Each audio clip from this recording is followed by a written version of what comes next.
ನಾವು ನಮ್ಮೂರಿಂದ ಬಸ್ ಹತ್ತಿದಾಗ ಮಧ್ಯದಲ್ಲಿ ಸ್ಟಾಪ್ ಮಾಡ್ತಾರೆ ಊಟಕ್ಕೆ ಅಂತ. ಅಲ್ಲಿ ನಿಲ್ಲಿಸಿದ್ದಾರೆ. ನಾವು ಊಟ ಮಾಡ್ತಾ ಇದ್ದೀವಿ. ಎಲ್ರಿಗೂ ಇನ್ನು ಯಾವುದೇ ಕಡೆಯಿಂದ ಬಂದ್ರೂ ಅಷ್ಟೇ ಮಧ್ಯದಲ್ಲಿ ಒಂದು ಸ್ಟಾಪ್ ಕೊಡ್ತಾರೆ. ಅಲ್ಲಿ ಊಟಕ್ಕೆ ನಿಲ್ಲಿಸ್ತಾರೆ. ಇದು ಮಾಂಚಾಲಮ್ಮ ದೇವಸ್ಥಾನ ಮಂತ್ರಾಲಯದಲ್ಲಿ.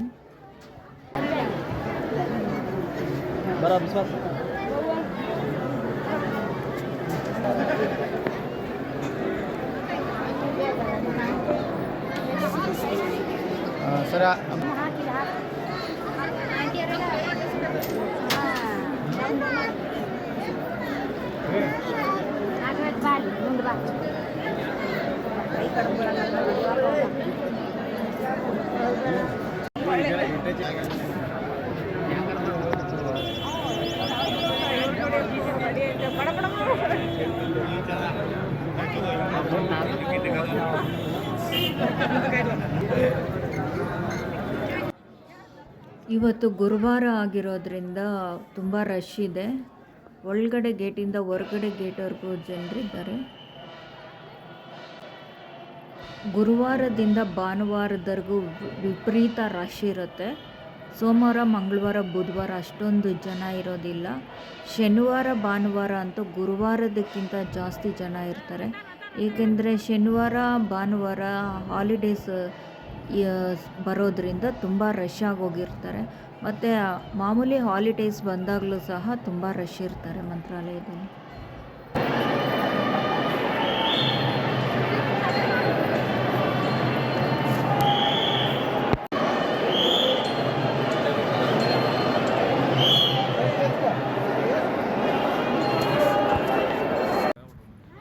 ನಾವು ಮಂತ್ರಾಲಯ ಬಿಟ್ಟು ಅಕ್ಕಪಕ್ಕ ದೇವಸ್ಥಾನಗಳು ನೋಡಬೇಕು ಅಂದರೆ ಆಟೋಗಳಿರುತ್ತೆ. ಅದಕ್ಕೆ ನಾವು 150 ರೂಪಾಯಿ ಚಾರ್ಜ್ ಕೊಡಬೇಕಾಗುತ್ತೆ.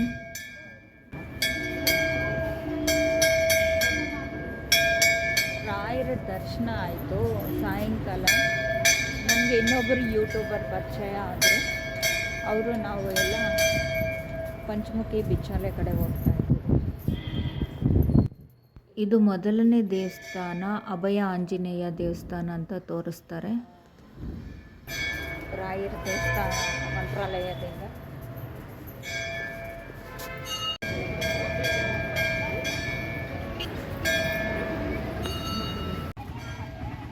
ಬೇಕಾದರೆ ನಾನು ವಾಯ್ಸ್ ಓವರ್ ಕೊಟ್ಕೊತೀನಿ. ನಿಮ್ಮ ಕಂಫರ್ಟ್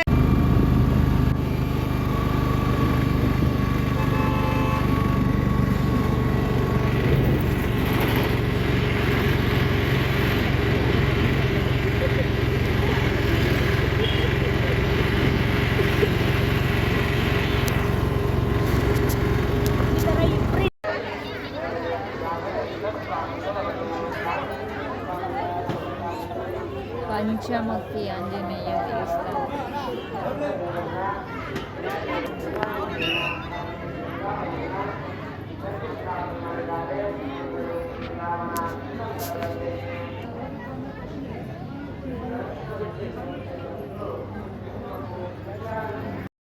ಇದು ಎರಡನೇ ಕ್ಷೇತ್ರ ಪಂಚಮುಖಿ ಆಂಜನೇಯ ದೇವಸ್ಥಾನ ಅಂತ.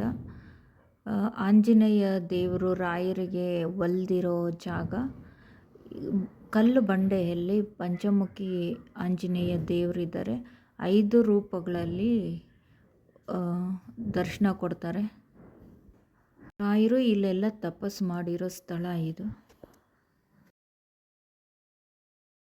ಇಲ್ಲಿ ಭಯ ಭೀತಿ ಬಿದ್ದವ್ರಿಗೆ ತಾಯ್ತ ಮಂತ್ರ ಎಲ್ಲ ಕಟ್ಕೊಡ್ತಾರೆ. ಈ ಪಂಚಮುಖಿ ಆಂಜನೇಯ ದೇವರೇ ರಾಯರಿಗೆ ಮಂತ್ರಾಲಯದಲ್ಲಿ ಹೋಗಿ ನಿಲ್ಲಿಸು ಅಂತ ಹೇಳಿರೋದಂತೆ.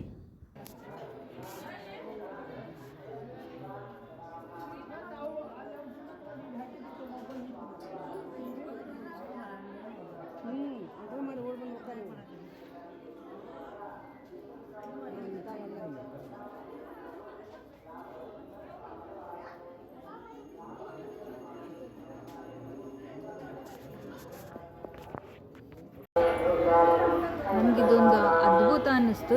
ಈ ಸ್ಟೋನ್ ಮೇಲೆ ಈ ದೊಡ್ಡ ಬಂಡೆ ನಿಂತಿದೆ ನೋಡಿ. ಈ ದೊಡ್ಡ ಬಂಡೆ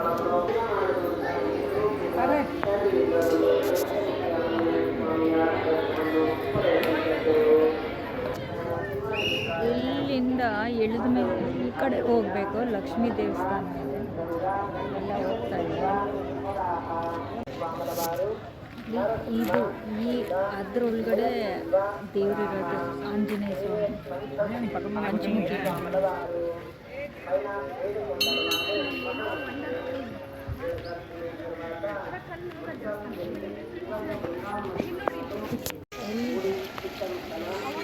ಎಲ್ಲಿ ನೋಡಿ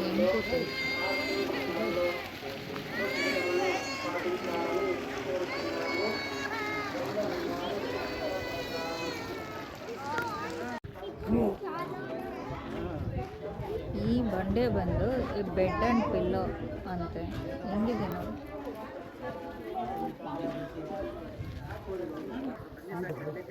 ಬೆಡ್ ಆ್ಯಂಡ್ ಪಿಲ್ಲೋ.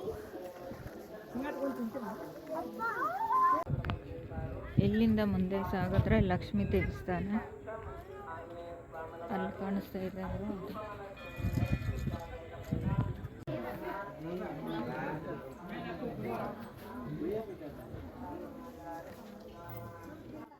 ಈ ದೇವಸ್ಥಾನದ ದರ್ಶನ ಆದಮೇಲೆ ಬಿಚಾಲೆಗೆ ಕರೆದುಕೊಂಡು ಹೋಗ್ತಾರೆ. ಅಲ್ಲಿ 2 ಸ್ಥಳಗಳನ್ನು ತೋರಿಸ್ತಾರೆ. ಅದನ್ನು ನಾನು ನೆಕ್ಸ್ಟ್ ವಿಡಿಯೋದಲ್ಲಿ ಆ್ಯಡ್ ಮಾಡ್ತೀನಿ. ಇದರಲ್ಲಿ ಲೆಂತ್ ಜಾಸ್ತಿ ಆಗಿಬಿಡುತ್ತೆ.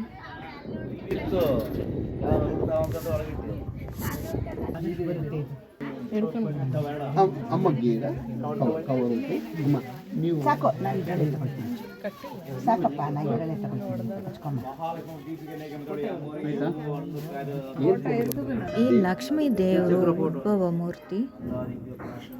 ಅದರಲ್ಲಿ ಮನೇಲಿ ಹಚ್ಕೊಳಕ್ಕಾಗುತ್ತೆ.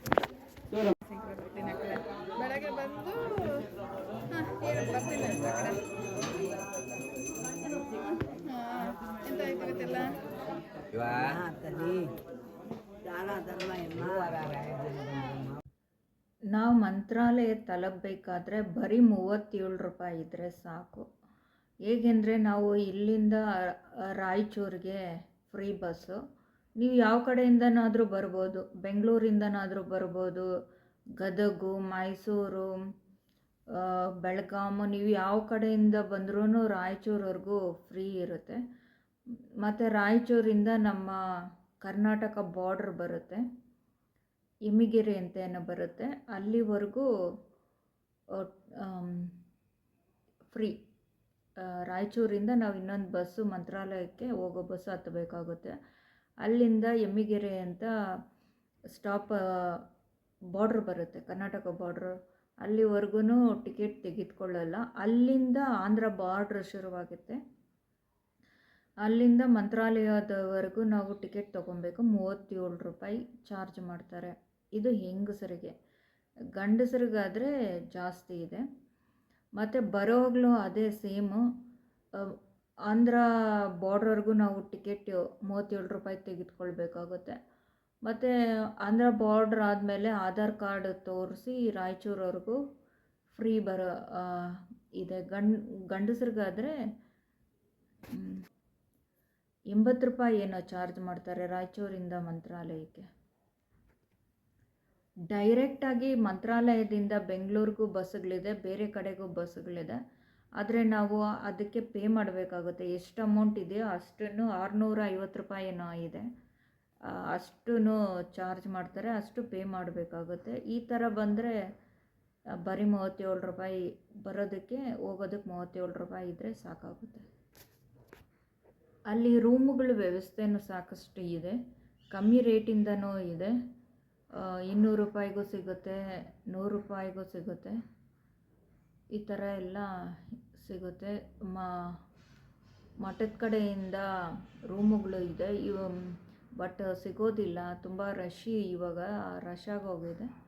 ಮಠದ ಕಡೆಯಿಂದ ರೂಮುಗಳು ಬೇಕಾದರೆ ನಾವು ಒಂದು 15 ದಿವಸ ಮುಂಚಿತವಾಗಿ ಬುಕ್ ಮಾಡಬೇಕಾಗುತ್ತೆ. ನಾವು ಸಡನ್ನಾಗಿ ಹೋಗಬೇಕು ಅಂದರೂ 100 ರೂಪಾಯಿಗೂ 200 ರೂಪಾಯಿಗೂ ಸಿಗುತ್ತೆ. ಇಲ್ಲ ಮಠದ ಮುಂದೆನೇ ಜಾಗ ಕೊಡ್ತಾರೆ, ಅಲ್ಲಿ ಚಾಪೆಗಳೆಲ್ಲ ಸಿಗುತ್ತೆ, ಅದನ್ನೆಲ್ಲ ತೆಗೆದುಕೊಂಡು ಅಲ್ಲೇ ಮಲ್ಕೊಂಡು ನದಿಯಲ್ಲಿ ಸ್ನಾನ ಮಾಡಿಕೊಂಡು ದೇವರ ದರ್ಶನ ಮಾಡಿಕೊಂಡು ಬರ್ಬೋದು. ಬ್ಲ್ಯಾಂಕೆಟು, ಚಾಪೆ ಎಲ್ಲ ಸಿಗುತ್ತೆ. ಅದನ್ನೆಲ್ಲ ಬಾಡಿಗೆಗೆ 50 ರೂಪಾಯಿಗೆ ಕೊಡ್ತಾರೆ. ಒಂದು ದಿವಸ ಬಾಡಿಗೆ 50 ರೂಪಾಯಿಗಿಂತ ಕೊಡ್ತಾರೆ. ಆ ಥರನೂ ಮಾಡ್ಬೋದು. ಸ್ನಾನದ ವ್ಯವಸ್ಥೆ ಅಂದರೆ ಬಿಸಿನೀರು ಕಾಯಿಸೋದು, ಒಂದು ಬಕೆಟ್ಗೆ ಬಿಸಿನೀರು, ಒಂದು ಬಕೆಟ್ಗೆ ಆ ಥರನೂ ಫೆಸಿಲಿಟೀಸ್ ಮಾಡಿದ್ದಾರೆ. 50 ರೂಪಾಯಿ ಚಾರ್ಜ್ ಮಾಡ್ತಾರೆ. ತುಂಬ ಇದೆ ಆ ಥರದ್ದೂ. ರೂಮುಗಳು ಎಲ್ಲ ಇದೆ. ಒಂದು ಬಕೆಟ್ ಬಿಸಿನೀರಿಗೆ 50 ರೂಪಾಯಿ ಕೊಡ್ತಾರೆ. ಅಲ್ಲೇ ನಾವು ಸ್ನಾನ ಮಾಡಿ ಬರ್ಬೋದು.